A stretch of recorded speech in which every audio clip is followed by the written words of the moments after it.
Hello friends, welcome to GK academy. আজকে আবারও নতুন কিছু জেনারেল নলেজ কোশ্চেন নিয়ে তোমাদের সামনে হাজির হয়েছি, যেগুলো পরীক্ষায় বহুবার এসেছে এবং ভবিষ্যতেও আসার সম্ভাবনা অনেক বেশি। তো চলো দেরি না করে শুরু করা যাক আজকের পর্ব।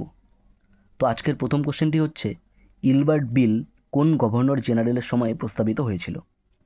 Option A Lord Ripon, option B Lord Curzon, option C Lord Canning, option D Lord Mountbatten. তো সঠিক উত্তরটি হবে লর্ড রিপন, এবং তার সঙ্গে নিচে ব্যাখ্যা দিয়ে দিচ্ছি। এই 1883 সালে লর্ড রিপন ইলবার্ট বিল প্রস্তাব করেন। এই বিলের উদ্দেশ্য ছিল ভারতীয় বিচারকদের ইউরোপীয় নাগরিকদের বিচার করার অধিকার প্রদান।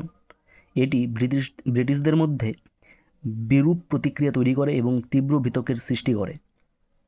তো এই ব্যাখ্যাগুলো দিয়ে দিচ্ছি, এগুলো পরীক্ষায় তোমাদের কাজে লাগবে। তো চলো নেক্সট কোশ্চেন দেখা যাক কী আছে। পার্মানেন্ট সেটেলমেন্ট অর্থাৎ চিরস্থায়ী বন্দোবস্ত ব্যবস্থা কে চালু করেছিলেন? Lord Cornwallis, Lord Dalhousie, Warren Hastings, Robert Clive. তো এখানে সঠিক উত্তরটি হচ্ছে লর্ড কর্নওয়ালিস। 1793 সালে লর্ড কর্নওয়ালিস বাংলার পার্মানেন্ট সেটেলমেন্ট চালু করেন। এর মাধ্যমে জমিদারদের ভূমির মালিকানা স্থায়ীভাবে প্রদান করা হয় এবং তারা সরকারকে নির্দিষ্ট রাজস্ব প্রদান করত। চলো নেক্সট কোশ্চেন দেখা যাক। 3 নম্বর কোশ্চেন, ভারতের প্রথম বিজ্ঞান ও প্রযুক্তি নীতি কবে গৃহীত হয়? Option A 1958, option B 1968, option C 1983, option D 1991। তো সঠিক উত্তরটি হবে 1958 সালে। এই 58 সালে ভারতের প্রথম বিজ্ঞান ও প্রযুক্তি নীতি 1958 সালে প্রধানমন্ত্রী জওহরলাল নেহরুর আমলে গৃহীত হয়। এতে বিজ্ঞান ও প্রযুক্তির উন্নয়নকে জাতীয় অগ্রগতির অন্যতম স্তম্ভ হিসেবে স্বীকৃতি দেওয়া হয়।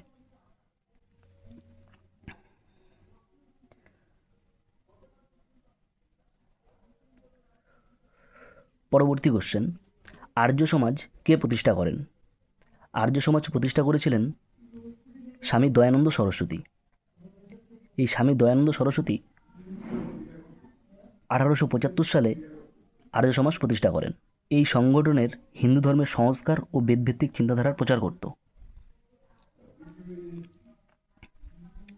5 নম্বর কোশ্চেন, ভারতের প্রথম পারমাণবিক বিদ্যুৎ কেন্দ্র কোথায় স্থাপিত হয়? খুবই ইম্পর্টেন্ট একটি question. Option A Trombay, option B Kakrapara, option C Naroda, option D Tarapur. তো এটা মহারাষ্ট্রের তারাপুরে প্রথম স্থাপিত হয়। তারাপুরে পারমাণবিক বিদ্যুৎ কেন্দ্র মহারাষ্ট্রে অবস্থিত। তারাপুর পারমাণবিক বিদ্যুৎ কেন্দ্র মহারাষ্ট্রে অবস্থিত। এটি 1969 সালে চালু হয়। এটি ছিল ভারতের প্রথম বাণিজ্যিক পারমাণবিক বিদ্যুৎ কেন্দ্র এবং আমেরিকার সাহায্যে এটি নির্মিত হয়েছিল।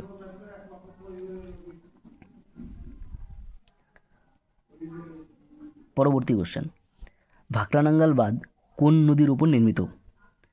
Option A Shatadru, option B Yamuna, option C Godavari, option D Chambal. তো এই ভাকরানাঙ্গাল বাঁধটি শতদ্রু নদীতে অবস্থিত, আর এটি আছে হিমাচল প্রদেশ এবং পাঞ্জাবের সীমান্তে। ভাকরানাঙ্গাল বাঁধ হিমাচল প্রদেশ এবং পাঞ্জাবের সীমান্তে শতদ্রু নদীর উপর নির্মিত। এটি ভারতের অন্যতম বৃহত্তম বাঁধ এবং কৃষি ও বিদ্যুৎ উৎপাদনের জন্য গুরুত্বপূর্ণ। পরবর্তী কোশ্চেন, নন কোঅপারেশন মুভমেন্ট কবে শুরু হয়েছিল, অর্থাৎ অসহযোগ আন্দোলন কবে শুরু হয়েছিল? Option A 1920, option B 1919, option C 1922, option D 1930। এই অসহযোগ আন্দোলন শুরু হয়েছিল 1920 সালে। 1920 সালে মহাত্মা গান্ধী নন কোঅপারেশন আন্দোলন শুরু করেন, যা ছিল ব্রিটিশ শাসনের বিরুদ্ধে অহিংস প্রতিরোধের এক বৃহৎ পদক্ষেপ। এটি খিলাফত আন্দোলনের সঙ্গেও যুক্ত ছিল। খিলাফত আন্দোলনটি হয়েছিল 1919 সালে। মনে রাখবে, পরীক্ষায় বহুবার আসে এই কোশ্চেনগুলো। পরবর্তী 8 নম্বর কোশ্চেন, মন্টেগু চেমসফোর্ড রিফর্মস কোন সালে হয়? 1919, 1909, 1935, 1947। তো মন্টেগু চেমসফোর্ড রিফর্মস হয়েছিল 1919 সালে। মন্টেগু চেঞ্জ ফর রিফর্মস 1919 সালে গভর্নমেন্ট অফ ইন্ডিয়া অ্যাক্ট অনুযায়ী কার্যকর হয়। এর ফলে দ্বৈত শাসন ব্যবস্থা চালু হয় প্রদেশগুলিতে। এই 1919 সালেই আরেকটি আইন হয়েছিল, সেটা রাওলাট অ্যাক্ট, যেটাকে আমরা কালা আইন নামেও পরিচিত জানি। চলো 9 নম্বর কোশ্চেন। ভারতের প্রথম উপগ্রহ আর্যভট্ট কবে উৎক্ষেপণ করা হয়? Option A 1975, option B 1971, option C 1969, option D 1980। তো সঠিক উত্তরটি হবে 1975। 1975 সালের 19 এপ্রিল ভারতের প্রথম উপগ্রহ আর্যভট্ট সোভিয়েত ইউনিয়নের সাহায্যে উৎক্ষেপণ করা হয়েছিল।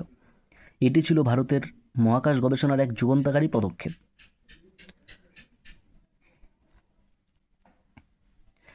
পরবর্তী 10 নম্বর কোশ্চেন। অপারেশন ফ্লাড প্রকল্পের সঙ্গে কে যুক্ত ছিলেন? Option A Verghese Kurien, option B M S. Swaminathan, option C Rajendra Singh, option D K N. Raj.